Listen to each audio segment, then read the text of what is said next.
But look, it's Friday. It's Friday.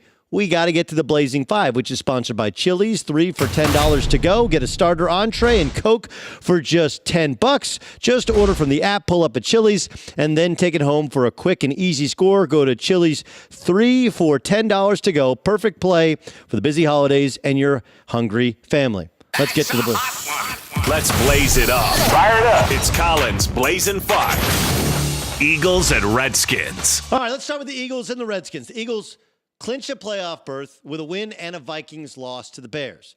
You can't control what happens with the Vikings, but you can't control what happens on the football field. Remember, this is first let's talk about the Redskins. It's a Redskins team which has been decimated by injuries. And then after the loss last week, DJ Swearinger, who is probably their best defensive back, he called out the defensive coordinator's play calling, and he got himself cut. So, in addition to injuries, they actually jettisoned one of their best defensive players the week before this game, and Josh Johnson's still their quarterback. Meanwhile, the Eagles have won 4 out of the last 5. They're actually scoring more points per game with Nick Foles as their quarterback as opposed to Carson Wentz. They seem to have figured things out. And look, the Eagles already beat the Redskins going back to week 13. I like the Eagles laying 6.5 points to win 24-6.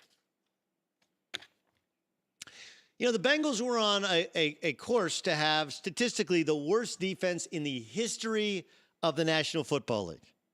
In the history of the National Football League. So what they do, they fired the defense coordinator, Marvin Lewis, who's a former defense coordinator with the Ravens, said, I'll call the defense plays. You know what? They haven't been terrible. Nearly beat the Chargers on the road. They've been much, much more competitive. Meanwhile, the Steelers can clinch the AFC North with a win and a Ravens loss to the Browns. Steelers have lost 4 of the last 5 games. Just look, when you're consistently inconsistent, you're just inconsistent for a reason. This is a Steelers team that has a tendency to play down to their competition. The Steelers have the 5th worst turnover differential of the season.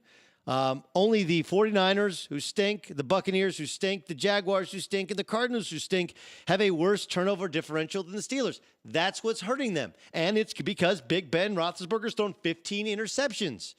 Now, they should get healthy at running back. They should win the game. But this is a 14.5-point line at home. Steelers beat the Bengals in Week 7. This is with the old defensive coordinator for the Bengals. 28-21. I'll grant you, no Andy Dalton. So you're talking about Jeff Driscoll. But Jeff Driscoll, they're going to shorten the game. Steelers win by 10, 27-17. All right, Bears at Vikings. Vikings can clinch a playoff berth with a win or an Eagles loss. That means, again, must win. They're 4.5-point favorites. They won back-to-back games by 15-plus points.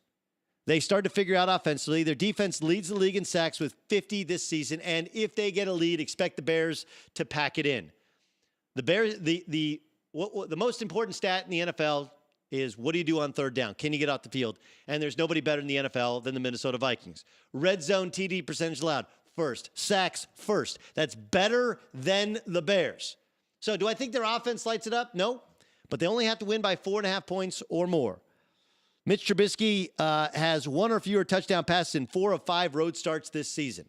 So I don't think he throws a touchdown pass. I think they kick a couple field goals. I think the Vikings win 17-6. All right, the Broncos have lost 3 consecutive games. It feels like Vance Joseph is going to get fired. Philip Lindsay's had an amazing year, right? This year as an undrafted rookie. But, of course, injury has shortened his season. The Broncos beat the Chargers 23-22, and the real story of why the Chargers don't have the number 1 seed in the AFC, they just gave that one away. Chargers 6.5-point favorites. They still have to play to win, because if they win and somehow the Chiefs lose to the Oakland Raiders, then the Chargers get the number 1 seed in the AFC. Broncos come home off a Monday night loss. They're already beaten up.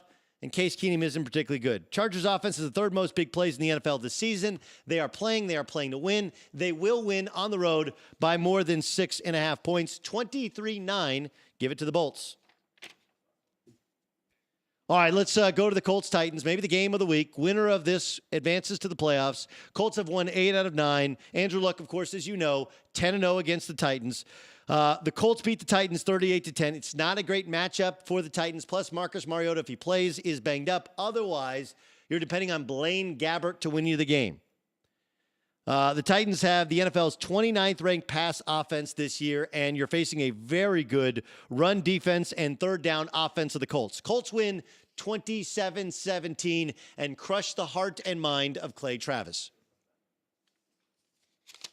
And that's our Blazing 5, brought to you by the good folks at Chili's 3 for $10. There's your Blazing 5. It'll be up. It will live in infamy. We can only hope it matches up to the numbers of Colin Cowherd. Let's bring